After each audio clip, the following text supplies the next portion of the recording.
تو حضرت شعبی رحمۃ اللہ علیہ فرما رہے ہیں کہ ایک مرتبہ وہ حضرت عبداللہ ابن عمر رضی اللہ تعالیٰ عنہ کی مجلس میں بیٹھے ہوئے تھے. حضرت عبداللہ ابن عمر صحابی ہیں، حضرت عمرو بن عاص رضی اللہ تعالیٰ عنہ کے صاحبزادے اور بڑے عابد و زاہد صحابی. ان کے پاس بیٹھے ہوئے تھے تو اتنے میں ایک شخص آیا اور وہ حضرت عبداللہ ابن عمر کے قریب پہنچنے کے لیے لوگوں کی گردنیں پھلانگتا ہوا جانے لگا.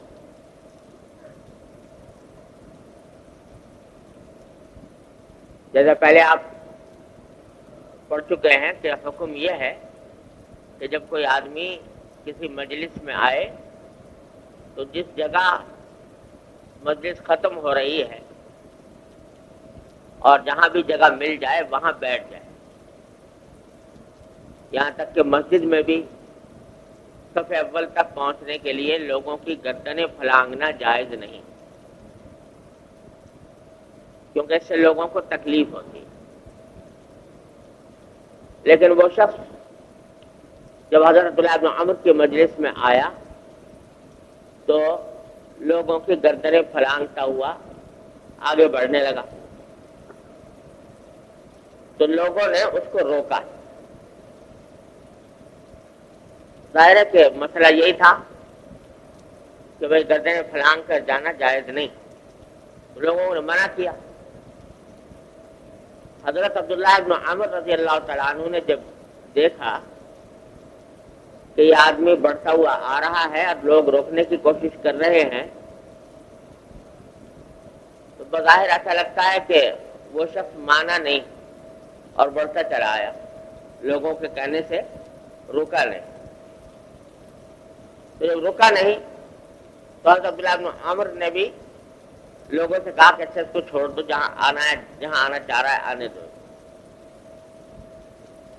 جب آ گئے تو پہنچ گئے حضرت عبداللہ بن عمر کے بالکل پاس جا کے بیٹھ گیا اور وہاں آ کر کہنے لگا کہ آپ نے حضور اقدس صلی اللہ علیہ وسلم سے جو حدیثیں سنی ہیں ان حدیثوں میں سے کوئی حدیث مجھے سنائی.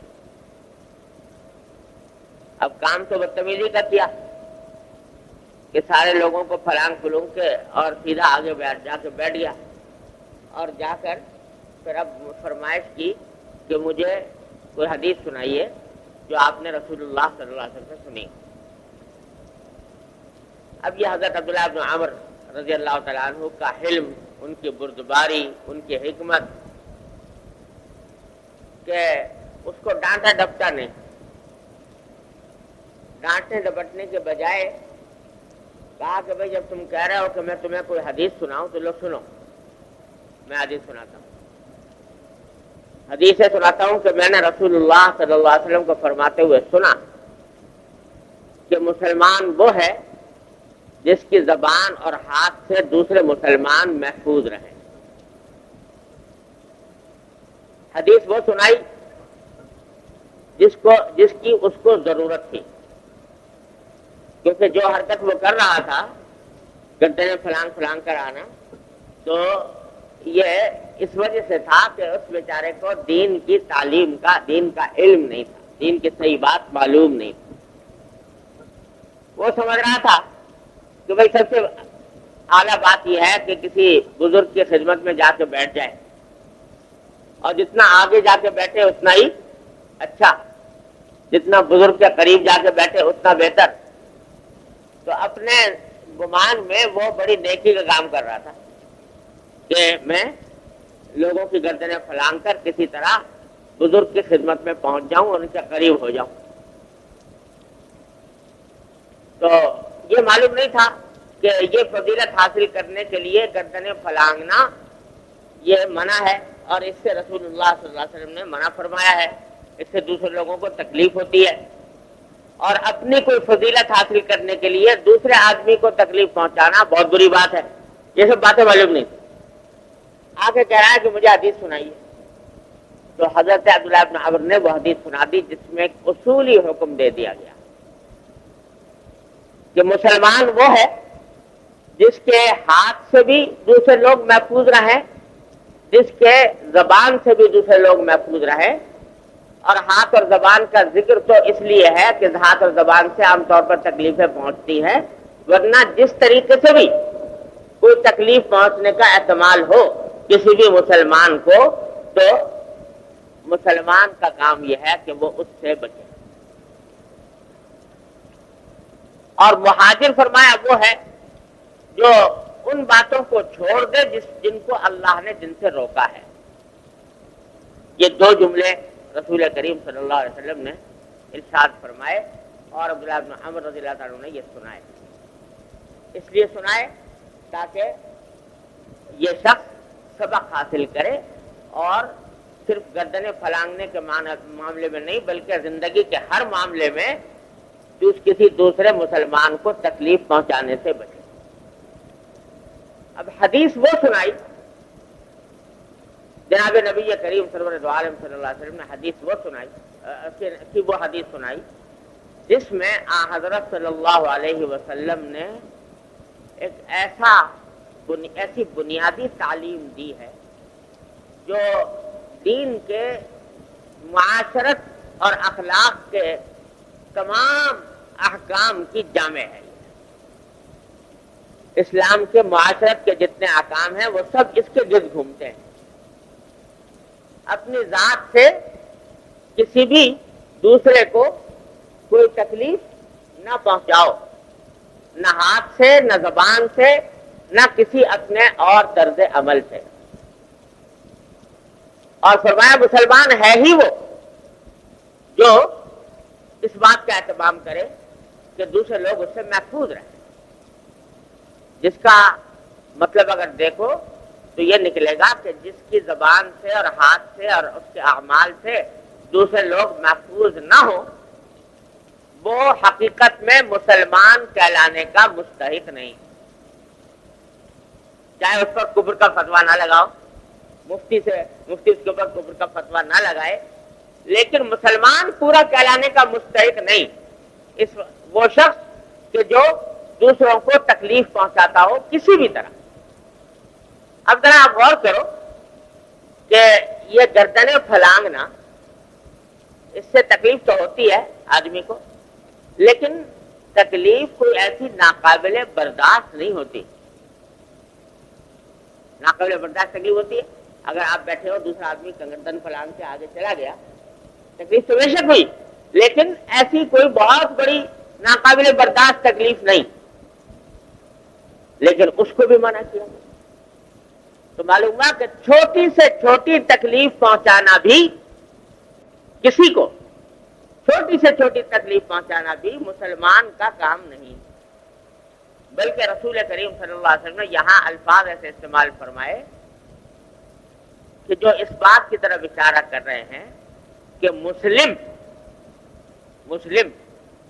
جس کا ترجمہ ہم اردو میں مسلمان کرتے ہیں، مسلم یہ نکلا ہے سلامتی سے.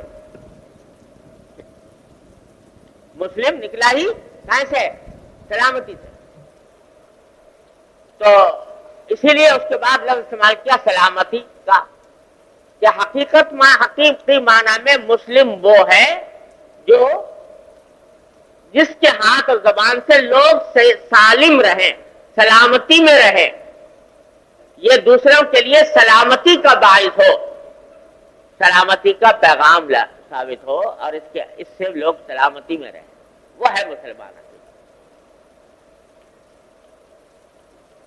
تو جیسا میں نے عرض کیا کہ جتنے معاشرت کے احکام ہیں وہ سب اس کے گرد گھومتے ہیں اور ہر ایک حکم کا منشا یہ ہے کہ دوسرے کو تکلیف سے بچاؤ، تکلیف نہ پہنچاؤ. اللہ اب اس کی شریعت میں اتنی بے شمار مثالیں ہیں کہ کوئی حد و حساب نہیں، اتنی بے شمار مثالیں. دیکھو جماعت کی کتنی بڑی تاکید ہے،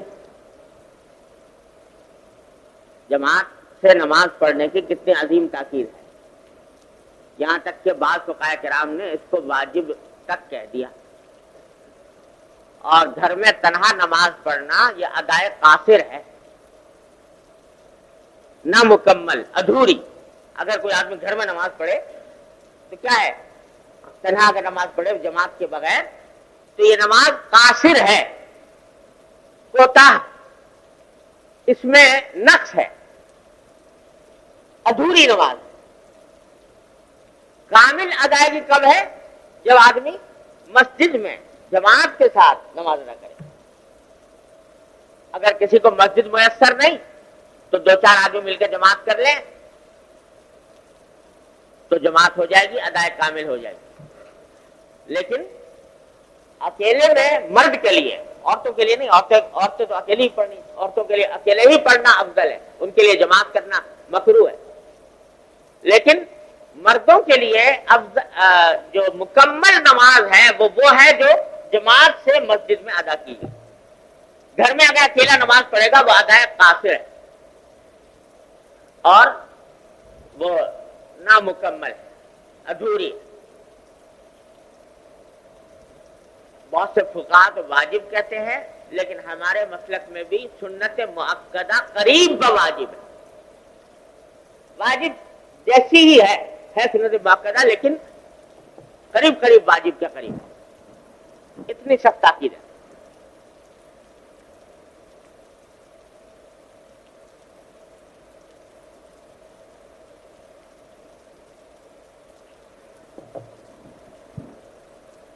یہاں تک کہ رسول کریم صلی اللہ علیہ وسلم نے ایک حدیث میں یہ وعید بیان فرمائی کہ میرا دل چاہتا ہے، کبھی کبھی ارادہ ہوتا ہے کہ میں کسی اور امام کو مقرر کر کے مسجد نبوی میں اور اس سے کہوں کہ تم جماعت کراؤ، نماز پڑھاؤ.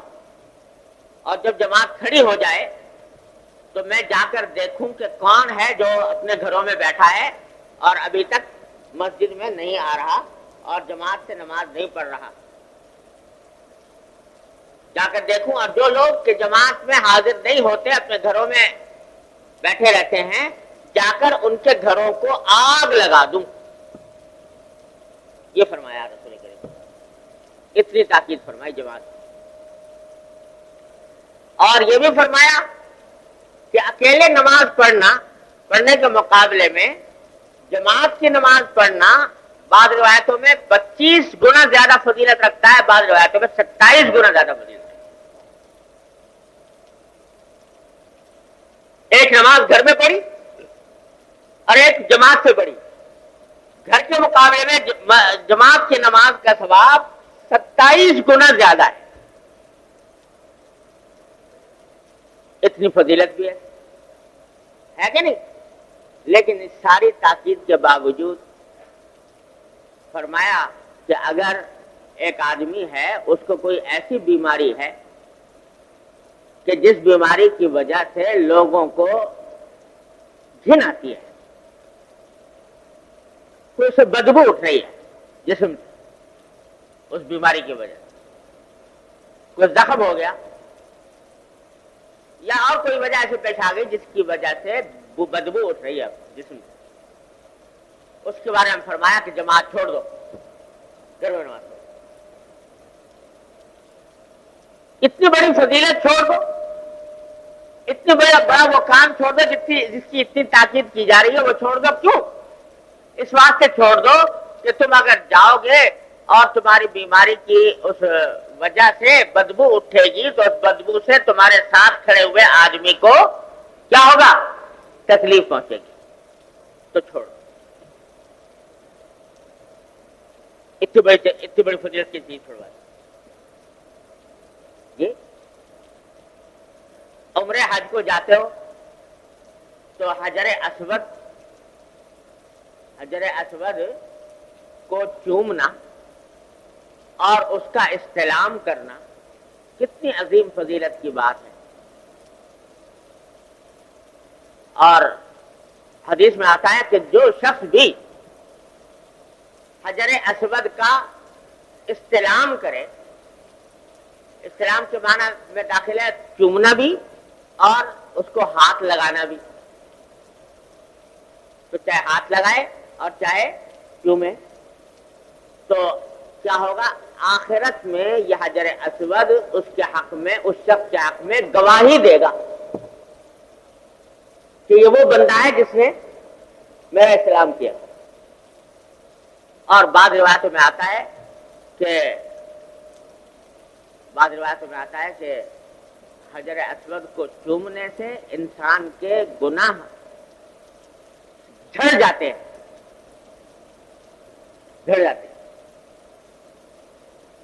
اور بعض روایتوں میں یہ بھی آیا ہے کہ یہ جب اترا تھا آسمان سے، جنت سے پتھر آیا تھا جب، تو یہ سفید تھا، دودھ کی طرح سفید تھا.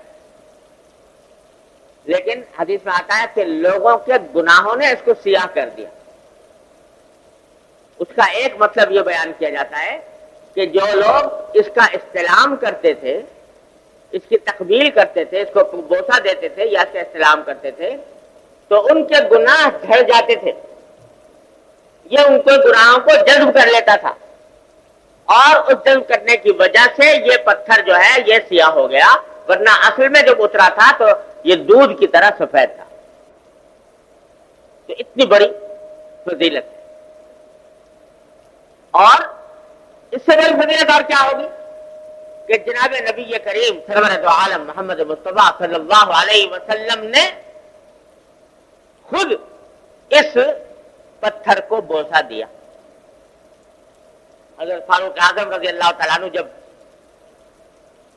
گئے حجر اسود کے پاس اور بوسہ دیا تو کہنے لگے کہ اللہ کی قسم میں جانتا ہوں اے حجر اسود کہ تو ایک پتھر ہے، نہ تو کسی کو نفع پہنچا سکتا ہے نہ نقصان پہنچا سکتا ہے، لیکن چونکہ میں نے رسول اللہ صلی اللہ علیہ وسلم کو دیکھا ہے تو اگر آپ کو نہ دیکھا ہوتا تو میں تیرا بوسہ نہ لیتا. لیکن کیونکہ حضور کو دیکھا کہ بوسہ لیا آپ نے، تو اس واسطے میں اس کا بوسہ لیتا ہوں. تو اتنی زبردست فضیلت رسول کریم صلی اللہ علیہ وسلم اپنے دست مبارک سے بوسہ لے رہے ہیں. اپنے خود اللہ دست مبارک کا لفظ ایسے ہی میرے منہ پر آ گیا تو لیکن دست مبارک سے یاد آ گیا ایک شاعر کا شعر. حضور آپ نے یہ قصہ سنا ہوگا کہ جب کعبے کی تعمیر کر رہے تھے قریش تو یہ جھگڑا پیدا ہو گیا تھا کہ حجر اسود کو بیت اللہ میں کون اٹھا کر رکھے. اتنی بڑی فضیلت کی چیز تھی، کون اٹھا کر رکھے. اس وقت تک یہ رسول کریم صلی اللہ علیہ وسلم کی بعثت سے پہلے کا واقعہ ہے، ابھی تک آپ کی نبوت کا اعلان نہیں ہوا. جھگڑا ہو رہا تھا، ہر قبیلہ کہہ رہا تھا کہ ہم رکھیں گے. آخر میں سب لوگوں نے اس پر اتفاق کیا کہ حضور اقدس صلی اللہ علیہ وسلم سے فیصلہ کراؤ، کیونکہ نبوت سے پہلے سب آپ کو اپنا ایک طرح سے سردار مانتے تھے، صادق مانتے تھے، امین مانتے تھے، اور اپنے جھگڑوں کے فیصلے حضور کی خدمت میں لے جایا کرتے تھے. تو جھگڑا آخر میں اس پر فیصلہ ہوا کہ جو فیصلہ حضور کر دیں گے وہ مانے. تو حضور اقدس صلی اللہ علیہ وسلم نے یہ فیصلہ کیا کہ بھائی ایسا کرو کہ حجر اسود کو ایک چادر میں رکھ دو، اور ہر قبیلہ اس چادر کو ایک کونا پکڑ کے، ہر قبیلے کے لوگ اس کو پکڑے اور پکڑ کر لے چلیں ساتھ. تو سب کو سعادت حاصل ہو جائے گی حجر اسود لے جانے کی. اور پھر جب بالکل حجر اسود کو رکھنے کی جگہ آئے تو میں اس میں سے ہاتھ سے اٹھا کر اس کو اس کی جگہ پر رکھ. اس طرح سب کی فضیلت حاصل ہو جائے گی. سب لوگ اس پر خوش ہو گئے. چنانچہ ایسا ہی ہوا، سب لوگ اٹھا کے لے گئے.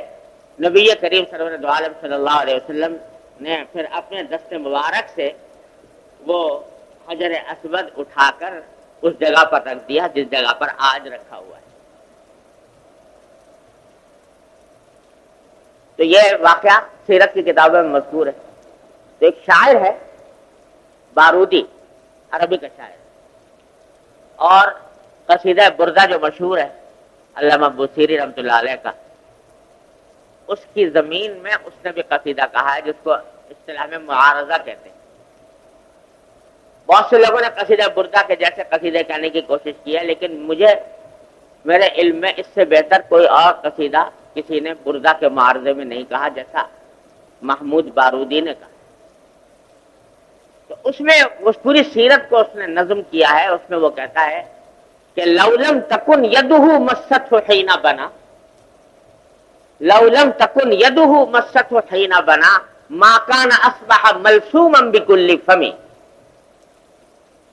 وہ شاعری کر رہا ہے کہ اگر جس وقت یہ بیت اللہ بن رہا تھا اس وقت میں نبی کریم صلی اللہ علیہ وسلم کے دست مبارک نے اس کو چھوا نہ ہوتا، اپنے دست مبارک سے اس کو اپنی جگہ پر رکھا نہ ہوتا، تو آج ہر ہونٹ کو اسے چومنے کا حکم نہ دیا جاتا۔